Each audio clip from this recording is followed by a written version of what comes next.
សូមថ្វាយបង្គំព្រះសម្ពុទ្ធប្រសើរបំផុតក្នុងលោកកាជាគ្រូនៃមនុស្សនិងទេវតាទ្រង់ត្រាំទេសនាប្រដៅសត្វចំអល់ឲ្យដើរផ្លូវកណ្ដាល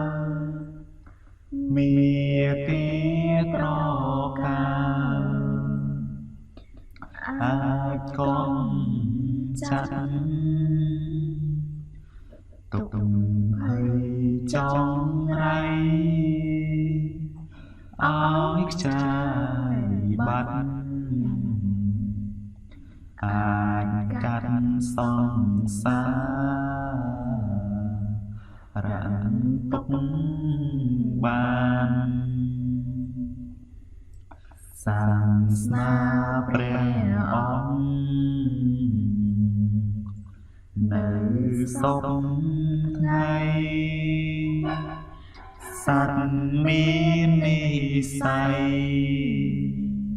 ពីបុរាណប្រឹងរៀនប្រឹងស្ដាប់ចេះចាំបានកាន់តាមលំអានបានក្តីសុខអត់មានសុខណាស្មើក្តីស្ងប់បញ្ចប់ត្រឹមសុខឃ្លាតចាទុកតាំងពីលោកនេះតទៅមុខក្តីសុខនឹងមានព្រមខស្ងប់ខ្ញុំសូមបង្គំ